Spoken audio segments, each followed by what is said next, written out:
the Rob Dibble Show with Ben Darnell in your afternoon drive. Kurt Kaplan on the ones and twos. Nick Federico's on the video on our YouTube channel. Al Gatulo now joins us from 970 The Answer. He also does a craft beer cast Sunday nights at 11 p.m., and I'm sure he'll be giving you great tips about the holidays and what to be putting in your refrigerator. And, Al, let me ask you about Tommy DeVito. And, obviously you need a couple things to happen. A couple quarterbacks have to go down for him to be in the game.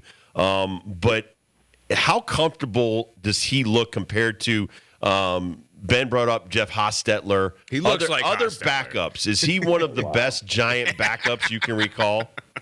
All right, so you throw in the Jeff Hostetler reference. Of course, he's wearing Hostetler's number in 15, right? I think the last time that a Giants quarterback was successful with the number 15. But you can't really compare Hostetler and DeVito together. Hostetler was a pro quarterback who wanted to start. He kind of forced his way out of New York to go to the Raiders because he felt like he was a starter after taking the Giants the last couple of games of the 90 season and winning a Super Bowl.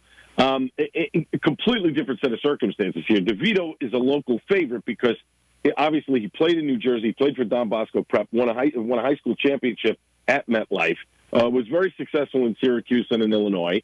He's done a nice job. I think that comparing those two, I think is a little, it's not the same. It's the jersey and the helmet, but I'm just saying, as a backup quarterback that has thrilled the paying customer. Yeah. And like you said, and then the Italian from Jersey and the whole Manja thing. Well, I mean, he's kind of like a perfect fit for the Giants. Oh, it's a great local hero story in North Jersey where there's these, Italian conclaves, and obviously The Sopranos comes to mind because obviously they were based out of North Jersey, in the HBO series. So it all fits.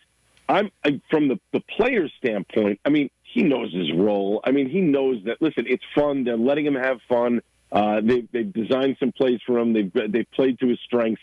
It's a completely different situation than Daniel Jones. I saw fans on the internet, screaming, "Oh, Jones couldn't do this. Jones couldn't do that." I think we all kind of forget in the middle portion of the season they had no offensive line. Basically, they had to bring in Justin Pugh off the couch. Saquon was out, so they didn't have the pieces that this kid DeVito has now. I think, given the similar personnel, I think Jones would have been successful there. I don't want to bash the guy because he made a $160 million contract, but he doesn't really have enough of a resume to judge and say, all right, he's played one full season, not hurt, and behind a steady line and a great running back, and couldn't put up numbers. I think it's a completely different situation. I love the story. I think it's great. I think the kid is taking it exactly the way he should. He's having fun. He has sort of set himself up as the backup for this team next year, and quite honestly, he saved Brian Dable's job. I think if this team had done nothing and maybe Tyrod Taylor was in there and they kept losing games and, were angling for that second pick or third pick in the draft, I don't know if Brian Dable's here at the end of the year if they didn't have any life to them. They have some life to them now. All right, here's a comp for you. I said this just before you came on. Jeremy Lin. How much does the Linsanity vibe fit with what's going on with Tommy DeVito in these last 3 weeks? I could easily see that. Obviously, we saw Lynn more often because obviously the Knicks playing every other night. This is a once-a-week kind of thing, and it's towards the end of the season. I mean, listen, there were more Packer fans there last night than Giants fans. Giants fans bailed out of this one, quickly by putting their tickets up for sale. That's what happens when you have PSLs and you got to pay the bill. I would compare that sort of the same between him and Jeremy Lin. And the Linsanity thing was great for the Knicks for a few months, but then even he got a big head and thought he was more than what he was worth. And look what happened. He had an okay NBA career, but nothing like what he achieved in those few months when he was with the Knicks. All right, so let's talk bigger win, Bills, Jets, or Giants this weekend. Oh, without a doubt, it's the Bills. I mean, to come away from that game in Kansas City with the Chiefs. And by the way, the Chiefs, I mean, Mahomes screaming about the refs. I mean, are you kidding me? First off, Kadarius Toney, he's a clown. They're talking about how, he checked in before. No, he didn't. He looked at the ref to see if he was lined up. The ref never acknowledged him. All he had to do was step back behind the line. He would have been fine. It would have been one of the greatest plays we would have ever seen. And, Kelsey would have gotten more than just a kiss from, Taylor Swift at the end of the game there. But, the bottom line is this. That's a huge Bills victory because it solidifies them a little bit more in the AFC East. The Dolphins losing last night to the Titans, that's the biggest win out of the three teams by far. What did you think, though, of the Jets win and Zach Wilson in particular? I think they finally let Zach Wilson be Zach Wilson. Look, Hackett's offense is designed for basically one quarterback, and that's Aaron Rodgers. And, barring an unforeseen complication or Rodgers saying he's not playing next year, which obviously he's not going to do, Zach Wilson is going to be playing his last few games as a New York Jet. I don't see the Jets keeping him after the season. I could very easily see them trying to deal him for a couple of draft picks or, a minor player or whatever. But I think that they finally said to Hackett, look, let this kid just open it up and have some fun, and let's see what happens. And you know what? They did that. They were aggressive. They allowed him to run free sort of and make plays on the run, which was a smart thing. And maybe they do that for the next couple of weeks, to get this kid's confidence back. But Zach Wilson is not going to be a Jet next year. Talking to Al Gatulo from 970 The Answer in New York. He's our New York sports guy. And let me ask you about Steve Cohen. He was kind of annoyed that Shohei's agent never called him back. Yankees get Juan Soto in a big trade. What's the next move for the New York Mets? I think the next move is to get the other pitcher that they're looking after in Japan, which they do have a legitimate shot. I mean, they've lost Ronnie Mauricio now for the year. He tore his ACL in the Dominican League or whatever it was the other night, so he's out. So that's a big blow for the Mets because, as usual, the Mets can't do, it seems, anything right, no matter what, whether they change owners or not. But the whole Steve Cohen thing about Ohtani's agent not calling him. I mean, come on. Did anybody really think that Ohtani was going to come to the East Coast? No. Did anybody really think he was going to play for the Yankees or the Mets? I think that was all hype that reporters sort of threw in there and fans wanted to, get excited about. This guy clearly wanted to stay on the West Coast, and the Padres, the Angels, and the Dodgers were really the three teams that he was bidding against. The Padres certainly getting rid of Soto. They weren't going to go and go after a guy for that kind of money. Kudos to the Dodgers for giving him a boatload of cash and him deferring it, basically in perpetuity until the contract's over. God bless him. Bobby Bonilla should give him a call and just be like, yo, bro, nice work. Good job there. I was going to ask you if they ever met up, if he gave him any tips, like financial advice. No. I mean, the Bonilla thing is still one of the smartest things the guy has ever done. I mean, come on, to get a check every year for $1 million and not have to worry about working. I mean, there's your 401k. I mean, it's fantastic. But the question I have, though, is if the Dodgers in the next 10 years, and I don't expect this to happen, but if the Dodgers sell, does the next owner come in and have to assume that contract? Yes, because Cohen had to pay $130 million of dead money this year. Yeah. So he actually paid over $400 million for that act he had to watch, and the guys that weren't even there. So right. I brought this up. You remember Willie Wilson signed a lifetime deal with the Royals? The owner that took over there didn't honor it. So I don't know if they settled or what, but Willie Wilson had signed, and I think George Brett did the same thing. They signed lifetime contracts with the Royals back in the day. So that actually is a great question. We'll have to try to get somebody to answer that. You would think that they paid Brett. I mean, the guy is the ambassador for the Royals, for guys. He still works for the Royals, right? Yeah. So I mean, I would think that they'd honor that. But yeah, I mean, look. It's a great move by the Dodgers. I think it's great. I think this is the thing that I love about a guy like a Steve Cohen or a Woody Johnson or something like that. They care about their team. They want to win. They're willing to go out and spend the money to win. Sometimes they don't spend it wisely. But, even the Yankees, Hal's saying, listen, we want to go and win. It's a great deal to get Juan Soto for a year. Can they sign him long term? That remains to be seen. But here's a guy you're putting in the lineup, a left-hand bat who's going to give you tremendous power on that right field porch. And now, who do you pitch to? Do you pitch to him, or do you pitch around him to get the Judge? I mean, that is a really formidable, 1 through 4 lineup there that you're not sure who you're going to pitch to and who you're going to walk. So, I mean, kudos to the Yankees for going after him, and I think they'll sign him to a long-term deal. How does Verdugo fit in that situation?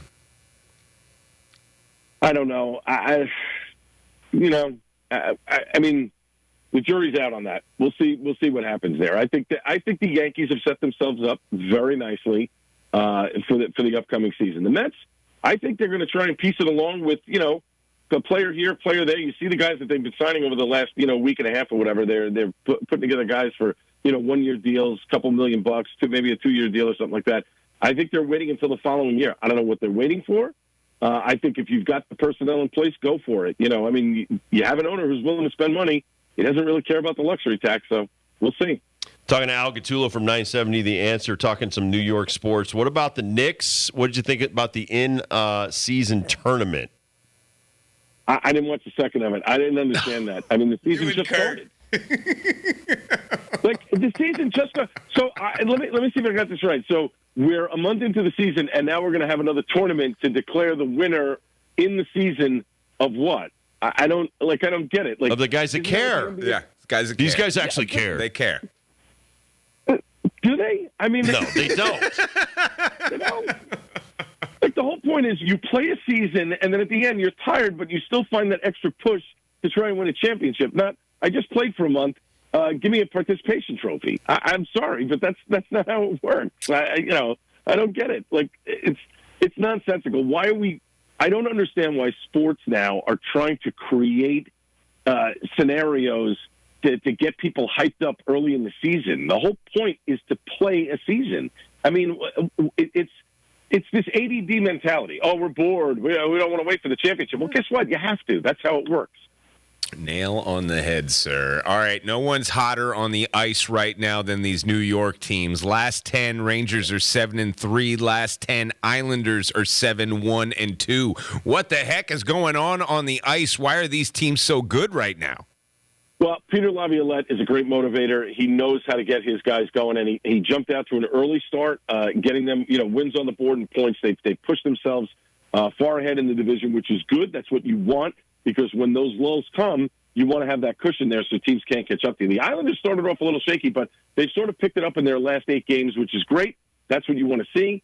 Again, it's a marathon. It's not a sprint. I mean, we're very early, 2 months into the season.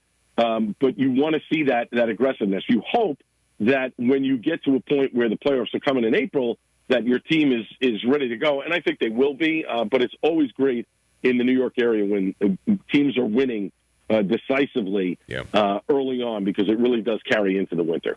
Who does Panarin remind you of? Kind of reminds me of LaFontaine a little bit.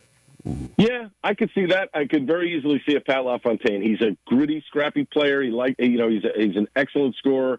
The fans love him, and there's I don't want to say a renewed sense of optimism. The Rangers have played consistently well over the last number of years. They just haven't found that right fit, or they sort of peter out at the end, where they've sort of spent themselves in March, and then they get to April and they don't have any juice left. This is going to be a much different team around Peter Laviolette. He holds players accountable, and they're doing a great job so far. Any buzz with that St. John's basketball team and their new head coach so far early in the season, or is this just another one of those things in New York that falls by the wayside because there's too much sports for it to fit all in that head of Al Gatulo? College basketball gets lost early on here in New York. Fans go to see Seton Hall at the Prudential Center. They'll go to the Garden and see St. John's, maybe once in a blue moon. It really doesn't ramp up until late January, early February, as March Madness is closing in, because most sports are sort of in their hiatus, or the Super Bowl and all of that other stuff.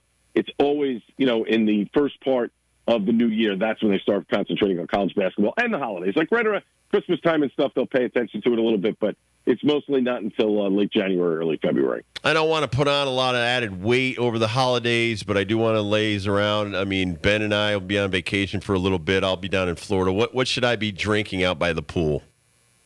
I would, if you don't want to, listen, there's tons of non-alcoholic options right now. I mean, you could very easily. Let's not say that. I'm not crazy. Well, I'm just saying, you can mix it in. Al's turned me on to some of this stuff, man. He's turned me on. I'm almost 60, man. I need the alcohol.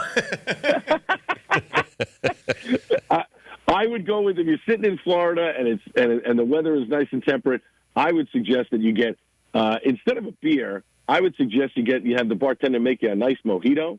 It's light enough with the rum and the mint and a little bit of sugar in there. You don't want it club soda. You don't want it too sweet, but that's the perfect drink to be sipping by the pool. And then you can mix in, a non-alcoholic beer every once in a while. There's some great stuff by Athletic Brewing that they do a really nice job. Or you could Sam Adams has a non-alcoholic IPA that's really good too.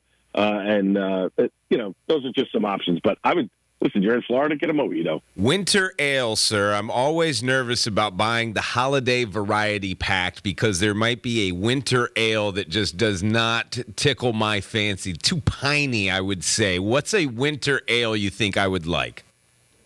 The Sam Adams Winter Ale is very good. It's approachable. It's not super piney. It's definitely something that you can enjoy. If I were you, I'd go for the Sierra Nevada Celebration IPA. It comes out during this time of year. Like that. If you can get it, it's a red can. Yep. Absolutely pick that one up. That's the one that you want to have if you're having like a holiday ale.